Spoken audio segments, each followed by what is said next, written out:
事实上，美国展开对华科技战、关税战等打压举措，已引发美国民众的不满。5月中旬，白宫宣布在原有对华301关税基础上，对涉及约180亿美元的中国产品进一步加征关税。其中，港口起重机将从此前的免征关税改为适用25%的关税税率。此举引发全美各地港口的群起反对。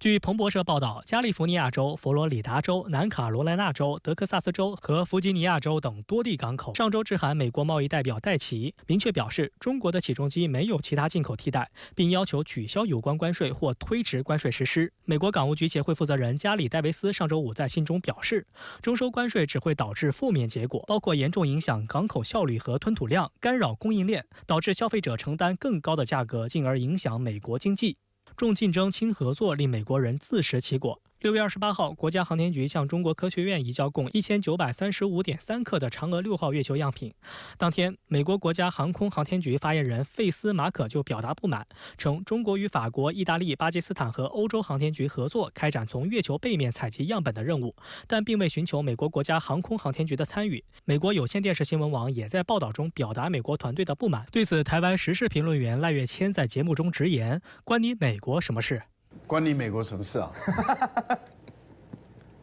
这是中国人自己到越南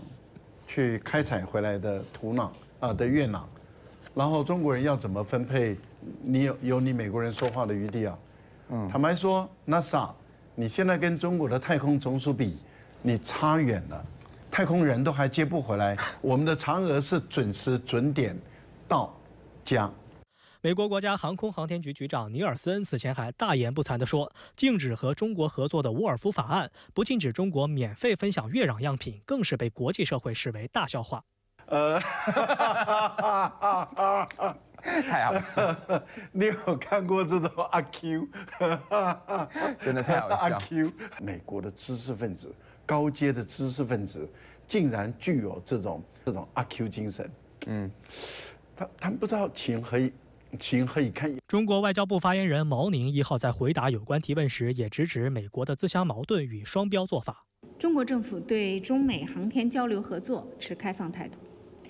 嫦娥6号任务向全球发布了机遇公告，我们也欢迎世界各国参与研究月球样品。美方似乎忘了沃尔夫条款等国内法的存在，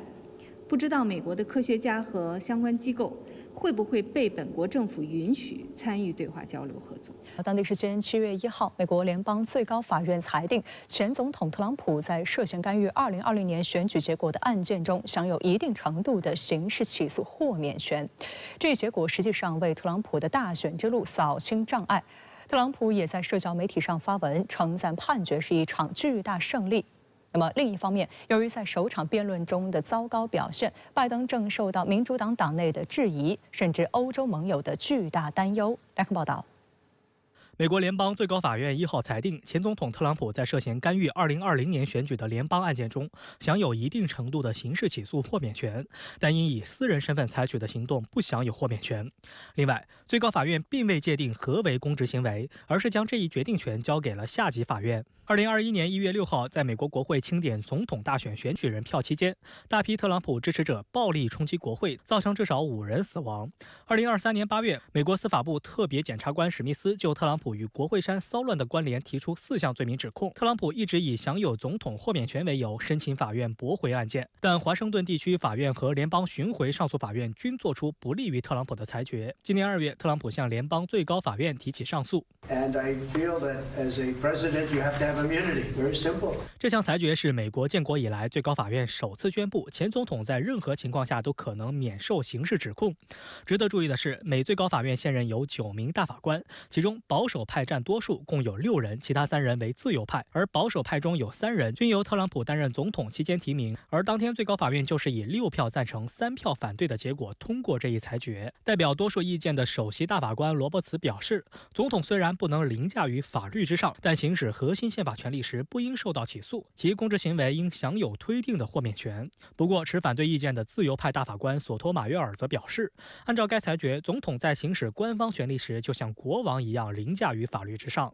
对于当天的裁决，美国国内舆论吵翻了天。有媒体质疑，最高法院在总统大选前4个月做出这样重要的裁决，而且其中3名大法官又是特朗普亲自委任，无疑是向共和党送大礼。Then it will most likely delay Trump's federal election subversion trial until after the November election. 纽约时报报道称，这一裁定将令针对特朗普的案件变得更加复杂，因为若特朗普最终赢得大选，他很可能会委任新的司法部长，撤销对自己的控罪，甚至赦免自己的其他罪名。7月1号当天，最高法院的最新裁决作出后的第一时间，特朗普的代表律师已要求纽约法院押后对其封口费一案的判刑，甚至撤销判决。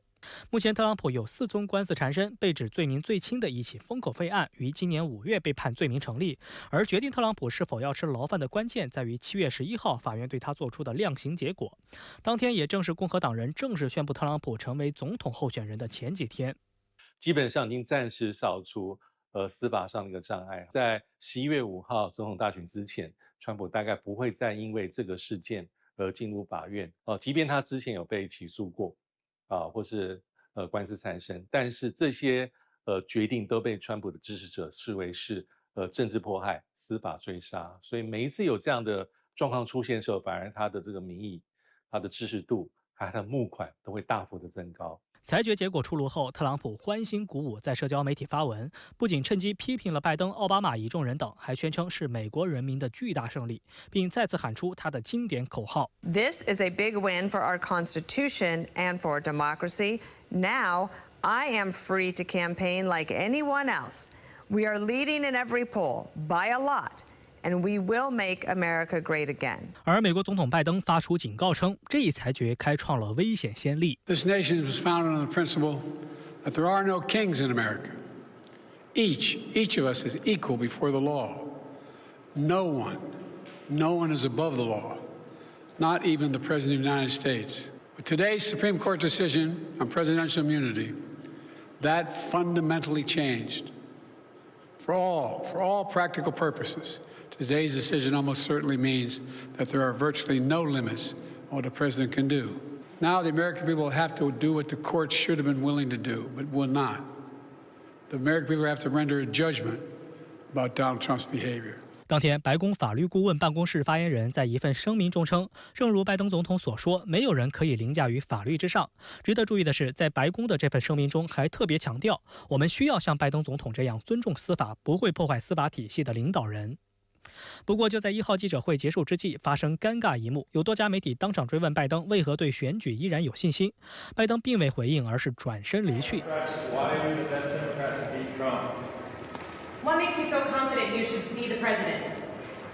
孤独的背影加上紧闭的大门，令外界浮想联翩。事实上，拜登在此前辩论中表现糟糕，负面影响仍在持续。过去几天，虽然民主党对外展示团结，拜登也获得奥巴马等人公开力挺，但据美国媒体爆料，与公开表态截然不同的是，白宫及民主党内部处于一种极度焦虑的状态，甚至已经列出了一份包括副总统哈里斯在内的替补名单。But behind closed doors, the party is in panic.With many Democrats suggesting the president should drop out of the race before the party's convention next month to give the delegates the opportunity to nominate someone else. And there are several potential replacement names being mentioned, including some high-profile governors, Josh Shapiro of Pennsylvania, Gavin Newsom of California, and Gretchen Whitmer of Michigan. Whitmer reportedly called the Biden campaign, distancing herself from the rumors, but delivering a stark warning.Winning Michigan is out of reach in November. 根据选举规则，换人流程十分复杂，由拜登自行宣布退选是最直截了当的方式。但如果拜登坚持不退出，他的任何竞争对手必须先收集600名党代表在请愿书上签名，而且每一个州不能超过50人，也就是占总代表人数的约13%，才能在民主党全国代表大会上提名自己。另外，距离11月大选仅剩4个多月，任何举动都有可能引发民主党内部政治动荡，因此外界预计拜登仍将参选到底。目前看来，2024年美国大选的最终对决大概率将在一个被定了罪的罪犯前总统和一个健康堪忧、体力精力或无法胜任未来4年任期的现总统之间展开。这或多或少反映了当前美国民主制度的尴尬。美国政客现在就是没有解决问题的能力，但是他又要获取政治资本，所以呢，他只能就是去把一切的问题都归咎于外部的因素，说是外国干预啊。除了民主党，美国的盟友们也很焦虑。美国有线电视新闻网6月30号刊发的一篇文章指出，美国的北约盟友们不仅担忧拜登在大选的重压下是否会做出一些激进措施来争取选票，更担忧特朗普或重返白宫。一旦特朗普2.0时代真正到来，北约恐怕将再次面临支离破碎的困境。他还是会比较敲打美国的盟友，他还是不喜欢被别人占便宜，包括一些军事的分担费用，美国对于韩国、对日本，即便是美国的北约盟国，这个北约盟国，川普在他上一次当总统的时候就很在意，你们不要就是完全仰赖美国，甚至也不排除他再度会退出巴黎气候协定。还有就是被拜登这4年任内视为是他政治上最重要成果的外交上的，比如说他的印太经济架构，跟这么多10几个国家，美国的伙伴跟盟友，那川普已经讲，川普说他上任之后就要废除它。